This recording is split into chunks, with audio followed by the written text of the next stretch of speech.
¿Qué tal, compañeros? Somos el equipo 3. A continuación vamos a hablarles de la Cartilla Nacional de Salud de adolescentes de 10 a 19 años para continuar con el temario ya establecido del Programa de Salud Pública 3. Como primer punto, tenemos lo que es la salud sexual y reproductiva, la cual es la capacidad de disfrutar de una vida sexual satisfactoria y sin riesgos y de procrear, al igual que tener la libertad para decidir hacerlo o no, cuándo y con qué frecuencia. Más que nada, su objetivo va a ser promover entre los adolescentes la salud sexual y reproductiva, ya sea a partir del libre ejercicio de sus derechos sexuales, lo cual tiene como fin disminuir los diferentes factores de vulnerabilidad, y de estos mismos factores se dividen en diferentes ámbitos, como puede ser el social, en el cual entra el caso del consumo de alcohol y drogas e incluso la propia presión social. Por otro lado, existen también las acciones de orientación, las cuales buscan dentro de la guía, y entre ellos se va a encontrar lo que es el autocuidado centrado en la doble protección, es decir, que no solo el hombre debe de llevar un condón porque se ve mal en una mujer, sino que ambas partes de la relación deben de tener una protección para evitar cualquier tipo de embarazo o incluso alguna enfermedad. Al igual que en el caso de los métodos adecuados a sus condiciones, existe la comparación en el caso de una mujer de 14 a 15 años ante una mujer de 35,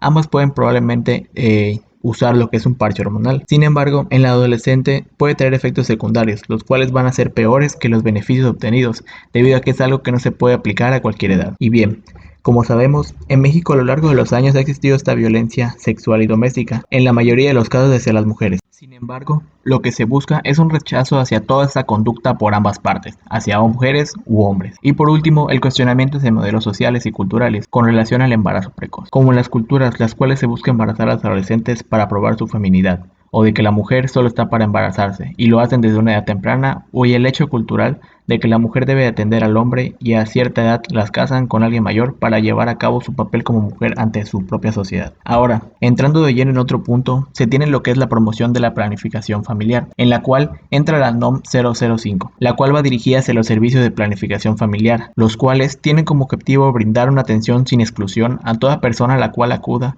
con la necesidad de llevar a cabo algún plan de planificación familiar o con la necesidad de algún método anticonceptivo. Y en el caso de los adolescentes, igual se tienen ciertos inconvenientes, como es el hecho de que al embarazarse, automáticamente se está limitando en todos los sentidos, desde estudiar, salir con sus amigos, etc. Este siguiente tema viene relacionado con el anterior de planificación familiar, debido a que igual se tiene el uso de métodos anticonceptivos, pero como mencioné en apartados anteriores, no todos les son iguales funcionales a todos los grupos de edad. Sin embargo, el más recomendado y el que sí se abarca dentro de cualquier rango de edad es el condón. Y en el caso de embarazarse, algo muy importante es el consumo del ácido fólico, ya que este previene a que el bebé nazca con alguna malformación del sistema nervioso central o de la columna vertebral, y este debe tomarse desde 3 meses antes del tiempo que planee embarazarse y seguirse durante el transcurso del embarazo. Como último punto, se tiene una comparación de 2 tablas sobre el porcentaje de embarazos en los adolescentes. Una es en México en general y otra del estado en Quintana Roo en concreto. Y en ambas se puede observar un incremento en el periodo de 2010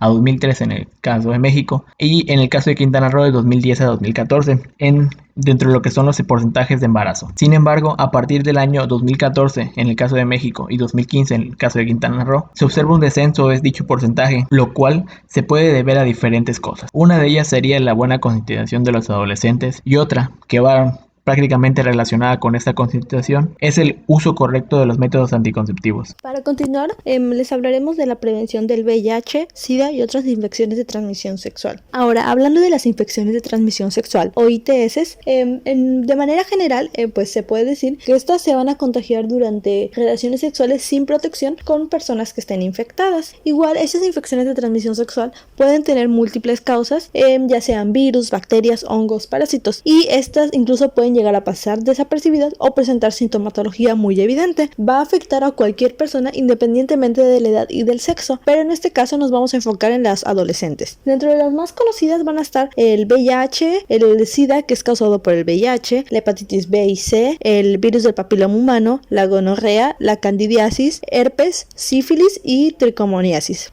Dichas enfermedades pueden tener bastantes complicaciones, dentro de las cuales puede ser la esterilidad o incluso enfermedades crónicas o la muerte.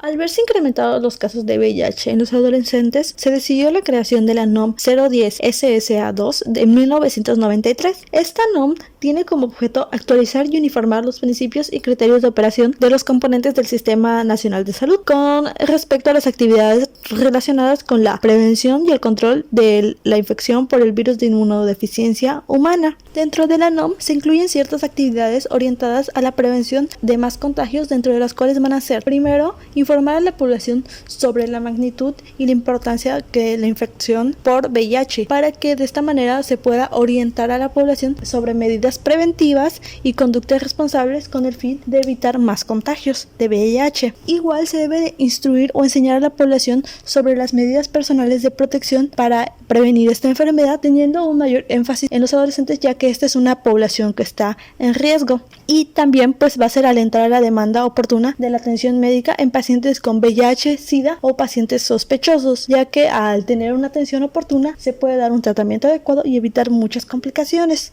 Y ya por último, dar a conocer a la población los mecanismos de transmisión y las formas de prevención de la infección del VIH, y pues de esta manera informar sobre la gran importancia que tiene una ITS en general. Continuamos con el ABC de la prevención de las infecciones de transmisión sexual y del VIH, en el cual se va a dividir en 3 clasificaciones. La primera va a ser la A, la cual se va a hacer de abstinencia o el retrasar el inicio de la vida sexual. Posteriormente va a estar la B, que esta es cuando hay una mayor seguridad y mutua fidelidad para protegerse como pareja de las infecciones de transmisión sexual y del VIH, en el cual pues simplemente se va a basar en reducir el número de parejas sexuales, y con eso se va a reducir el riesgo de contraer una enfermedad, aunque esta no es totalmente segura. Y la C va a ser el uso sistemático y correcto del condón femenino y masculino, la cual es la opción más segura al empezar una vida sexual. Continuando con la exposición, vamos a pasar al apartado de salud mental. Como tal, la salud mental es aquella que se encarga de identificar todos aquellos factores que pueden afectar el estado emocional y la capacidad de afrontar las diferentes actividades del día de las personas, en este caso de los niños y adolescentes. Cabe mencionar que este tipo de salud pertenece al concepto de salud proporcionado por la OMS, que es la salud integral. De igual manera, el objetivo principal, como nosotros médicos de primer nivel, es identificar aquellos problemas o factores que pueden influenciar a afectar la salud mental de los niños y adolescentes. Para ello, en cuanto a la identificación de estos factores y posterior a ello, se deben realizar la promoción de 2 tipos de estrategias importantes. Las primeras, que son las conductas protectoras, y las habilidades para la vida. En cuanto a las habilidades para la vida, se denomina que son estrategias potenciales para prevenir un posible agravamiento de la situación, así como dificultades que podían conllevar a una mayor cantidad de problemas. Entre las principales habilidades para la vida tenemos la comunicación, la toma de decisiones y negociación, el pensamiento crítico y el manejo del estrés. De igual manera, tienen que propiciarse el uso de lo que son las conductas protectoras, que básicamente son la promoción de la convivencia pacífica y la prevención de la violencia, el reconocimiento de las emociones, el manejo y la tolerancia de las emociones, es decir, hablando de inteligencia emocional. También fomentar junto con los padres autoestima, autoconocimiento y autocuidado con respecto a los niños y jóvenes para prevenir un agravamiento de la situación, o en todo caso prevenir problemas que afecten su salud mental. De igual manera, en cuanto a la aceptación por diferentes grupos, es decir, que no dejarse influenciar o no dejar que los niños se influencien por la aceptación en un grupo determinado, que no cambie su forma de ser con tal de pertenecer a él, ni someterse a situaciones que pueden afectar su salud mental con tal de pertenecer a este grupo. Finalmente, cabe mencionar que en México las principales enfermedades que se presentan durante esta etapa son la depresión, la ansiedad y los trastornos alimenticios, como pueden ser la anorexia y la bulimia, que cada uno de ellos se compone de diferentes síntomas que lo identifican, y que es de importancia identificar dichos síntomas para una prevención correcta y un tratamiento correcto. En dado caso que la situación sea muy grave, existe la posibilidad de hacer referencia y contrarreferencia a un nivel psicológico, o en dado caso a un nivel psiquiátrico. Continuando con la inclusión a grupos de ayuda mutua, los cuales tienen como objetivo prácticamente identificar a los adolescentes con problemas de salud ya existentes como sobrepeso u obesidad, y también identificar a los que tienen factores de riesgo a desarrollar problemas de salud a futuro como las adicciones, con la intención de poder disminuir estos efectos, esta exposición a los riesgos, o controlar el problema ya existente. Estos grupos como tal son estrategias sociales en las cuales los individuos pueden convivir con personas que tienen las mismas problemáticas o factores de riesgo que ellos y pues prácticamente entre ellos socializan intercambiando opiniones, sentimientos, ideas con la finalidad de que estos puedan superar estas adversidades o mejorar su calidad de vida. La referencia e incorporación a grupos de ayuda se da gracias al personal de primer contacto, que son los encargados de identificar los factores de riesgo o problemas que pueden presentar estas personas. Es muy importante decir que estos grupos de ayuda no sustituyen a los servicios de salud, sino que trabajan de manera articulada junto con ellos para brindar una atención de manera integral. En cuanto a los requisitos de incorporación, primero que nada se debe contar ya con el diagnóstico oportuno por el primer nivel o la identificación de los factores de riesgo previamente mencionados. Y como segundo requisito de incorporación tenemos que la unidad de atención en la cual pertenece esta persona debe contar con el grupo de ayuda correspondiente al cual se le hará la referencia. En dado caso que no cuente con esta, pues se tiene que buscar otra unidad donde sí exista el grupo de ayuda y poder referenciarlo para que él asista a ese grupo. De igual manera, una vez ya incluido en el grupo de ayuda, es importante que se pueda realizar un correcto seguimiento del caso de esta persona, debido a que así se puede evaluar mediante los indicadores específicos qué tanto éxito se está teniendo con la inclusión a este grupo. Y por último, es importante mencionar que nosotros como futuros miembros partícipes del primer nivel de atención en salud, contamos con una responsabilidad muy grande, como lo sería disminuir las morbilidades de la población. ¿Cómo hacemos esto? Identificando oportunamente los factores de riesgo que ésta presenta, o de la mortalidad, previniendo las complicaciones de las enfermedades ya existentes. Y todo esto basado en una práctica médica realmente humana, eficiente y con calidad. Otro apartado importante en los adolescentes que está involucrado en la cartilla es el tema del cáncer. Dentro de este apartado principalmente se maneja información de cómo identificar si algún adolescente puede llegar a padecer o esté desarrollando un cáncer. Se manejan diferentes síntomas, por ejemplo una fiebre sin causa aparente, pérdida importante de peso corporal, que esto es en general cualquier grupo etario, o la aparición de algunos tumores o bolitas. Otro aspecto que cabe recalcar es que se manifiesta el dolor de cabeza, pero no es como el dolor de cabeza que conocemos normalmente, sino que este va aumentando de manera progresiva, no desaparece con medicamentos, al igual que la mayoría de los síntomas o manifestaciones que se señalaron anteriormente. Este es tan intenso que puede llegar a despertar al adolescente en la noche y se puede manifestar o se puede ver reflejado en el bajo rendimiento escolar que tiene este grupo de edad. Asimismo, este apartado que se maneja en la guía da una cita que les recuerda a todos los adolescentes que el hecho de padecer un signo o un síntoma no es suficiente para saber que esto puede ser un cáncer, sino que es necesario acudir con un médico familiar y él, con base en otros signos y síntomas que pueda identificar, va a llegar a un diagnóstico definitivo y va a darle a conocer a este grupo de edad mayor información sobre sus padecimientos que puede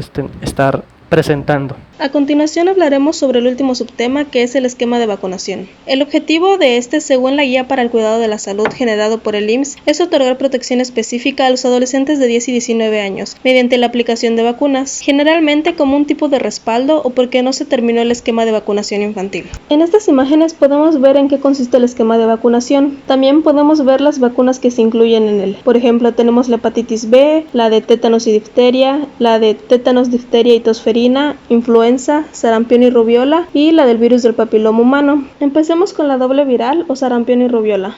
Esta tenemos que de haberse colocado una dosis con anterioridad, solo se hará la aplicación de una dosis de 0.5 mililitros. Sin embargo, si nunca se ha hecho la aplicación de una dosis de este tipo de vacuna, serán 2 dosis en un intervalo de un mes. Tenemos que la vía de administración es subcutánea en el deltoide izquierdo. Esto será a partir de los 13 años. Se debe de evitar colocar la vacuna si se presenta alguna de las contraindicaciones que se pueden ver en la diapositiva. Siguiendo con la de toxoide tetánico y diftérico, tenemos que la vía de administración es intramuscular, de igual manera en el deltoides, es decir, en el brazo. Y pues tenemos que en este caso son 2 dosis y un refuerzo. La primera dosis es a los 11 años y 4 o 8 semanas después, que vendría siendo 1 o 2 meses después a la primera dosis, se aplica la segunda.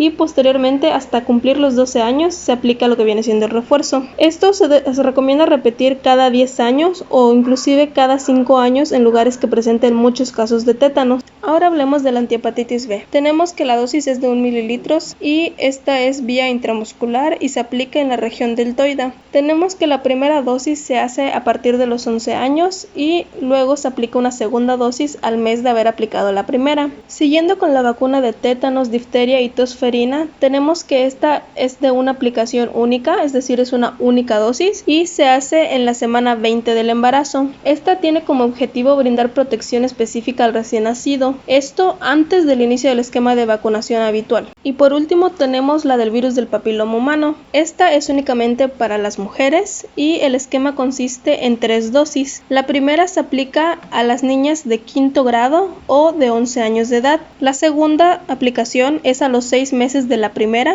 y la tercera 60 meses después de la segunda dosis.